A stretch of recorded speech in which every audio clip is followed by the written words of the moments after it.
Constitution of India जिंदाबाद, anti constitution forces मुर्दाबाद।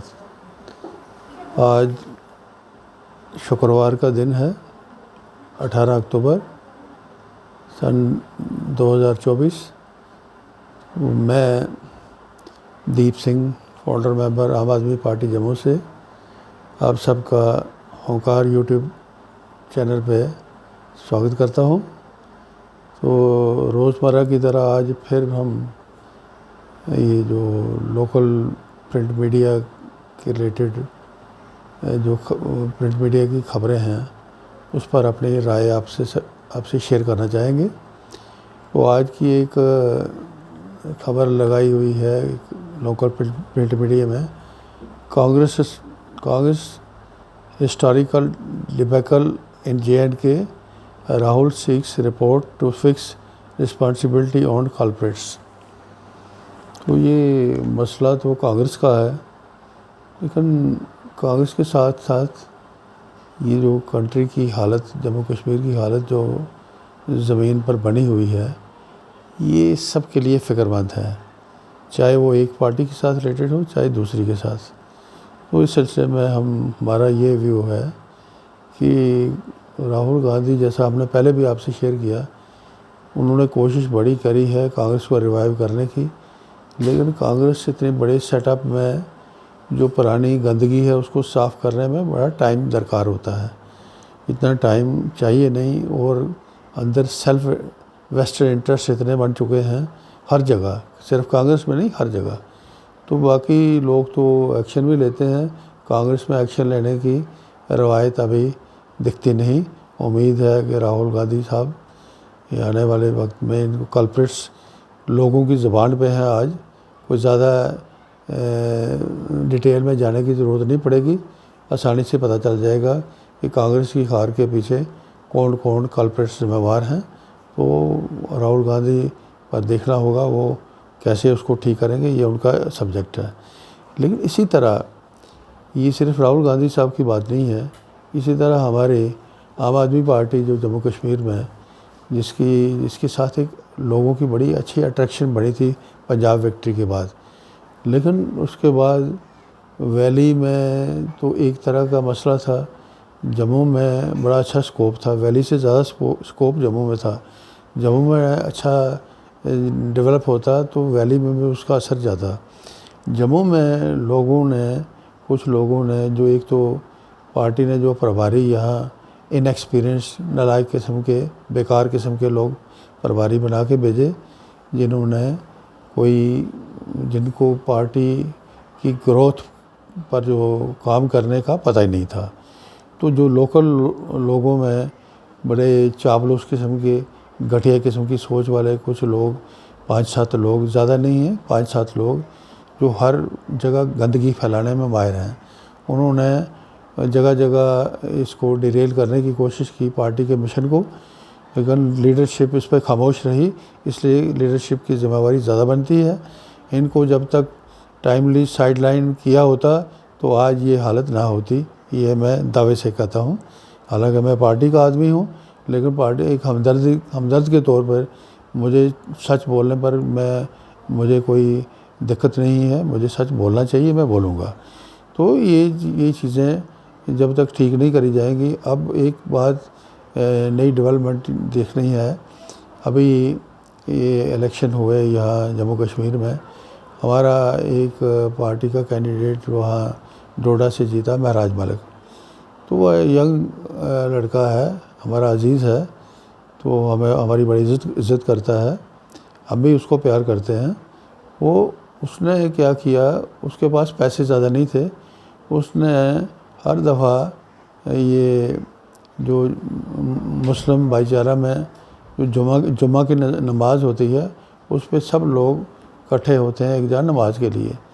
तो उस जगह नमाज इबादत के बाद बाहर निकलते हैं, उसका फ़ायदा उठा के महराज मलिक ने अपने दिल की बात, लोगों के मसाइल की बात उनको हर दफ़ा याद करवाता रहा, जिससे क्या हुआ, लोगों के अंदर एक उम्मीद जगी कि कोई आदमी है जो हमारी दर्द बयान कर रहा है, हमारी बात कर रहा है। तो उन्होंने आस्ता आस्ता उसके साथ जुड़ना शुरू किया। वो जुड़ते जुड़ते एक बड़ा काफ़िला बना, तो जिसकी एक बड़ी अच्छी शक्ल जो है वो देखने में रिज़ल्ट में बाहर आई, उनको महराज माला को जिता दिया। अब ये होगी मुस्लिम भाईचारा में एक रवायत है जिसका फ़ायदा उसने उठाया, बड़ी अच्छी बात है। आदमी वो है जो हर बात में कोई अच्छी बात निकालने की कोशिश करे। तो यहाँ तक हमारे दूसरे समाज हैं, हिंदू भाईचारा है, सिख भाईचारा है या दूसरे हैं, उनमें ये रिवाज नहीं है। वो लोग गुरुद्वारे जाते हैं, कभी कभी कोई टाइम नहीं होता, सुबह शाम, दिन को दोपहर को मंदिर जाते हैं, सुबह दोपहर शाम को, कोई फ़िक्स टाइम नहीं होता। तो हम वहाँ दखल अंदाज़ी नहीं करेंगे। हम ये चाहेंगे कि राहुल गांधी की कांग्रेस की 3-4 स्टेटों में सरकार है, यहाँ भी ये पंजाब में और दिल्ली में भी आम आदमी पार्टी की सरकार है, अरविंद केजरीवाल साहब और राहुल गांधी, इनकी वक्त का तकाज़ा है ये कम से कम एक नया रवाज शुरू करें। जो रूरल डेवलपमेंट के नाम पर पंचायत घर जो बने, उनकी खस्ता हालत बनी हुई है, भेड़ बकरियां बांधे हुए हैं, वहाँ गंदगी है, सफाई का कोई नाम नहीं है। उन पंचायत घरों को रेनोवेट किया जाए, उनको वहाँ बैठने की जगह बनाई जाए, नए कम से कम हॉल बनाए जाएं, जिस जगह कम से कम 100-150 आदमी, गांव के पंचायत के लोग हर संडे के संडे 3 घंटे का, एक संडे एक पार्टी को, एक संडे दूसरी पार्टी को, एक संडे तीसरी को, एक संडे चौथी पार्टी। महीने में 4 संडे होते हैं, 4 एतवार होते हैं, तो 4 एतवार 3-3 घंटे हर कोई अपने गांव पंचायत के लोगों को बुला के वहाँ उनके साथ अपने विचार साझे करे, अपना दुख दर्द बांटे, अपना व्यू बताए, उनकी बात सुने। उससे क्या होगा, एक रिश्ता कायम होगा और डेमोक्रेसी मजबूत करने में मदद मिल सकती है। और ये जो कल्प्रिट ढूंढने वाली नौबत नहीं आएगी, कल्प्रिट भी वहीं एक्सपोज हो जाएंगे, तो एक अच्छी शुरुआत हो सकती है। अगर राहुल गांधी और अरविंद केजरीवाल साहब और यहाँ उमर अब्दुल्ला साहब को भी कहें, जम्मू कश्मीर में भी बड़ी सख्त ज़रूरत है, जम्मू में खास करके ज़रूरत है। जम्मू के लोगों ने जिस तरह से ये छोटी छोटी लालच पर अपने आप को बेचा, ये बड़ी शर्म का बायस है। यहाँ भी ये चीज़ें ठीक करनी ज़रूरी हैं। कि ठीक करने का एक माध्यम ये हो सकता है अगर उमर अब्दुल्ला साहब भी इस तरफ ध्यान दें। डिप्टी चीफ मिनिस्टर बनाया, बड़ी अच्छी बात है, दूसरे को मिनिस्टर बनाया, बड़ी अच्छी बात है, लेकिन आज भी जम्मू, सांबा, कठुआ खाली रह गए हैं, यहाँ सरकार का कोई नुमाइंदा नहीं है। तो ये चीज़ें ठीक करने में यहाँ से एक अच्छी शुरुआत की जा सकती है, ये हमारा सुझाव है। उम्मीद है कि ये लोग इसकी ज़रूरत को समझ के इसको ठीक करेंगे। दूसरा ये है कि उमर अब्दुल्ला साहब ने कोई फर्स्ट मीटिंग, कैबिनेट मीटिंग अपनी वहाँ अटेंड करी है श्रीनगर में।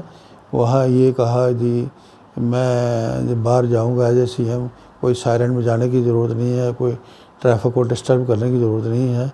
ये एलानिया कहा उन्होंने, बड़ी अच्छी बात है। ये कहना एक बात है, करके दिखाना दूसरी बात है।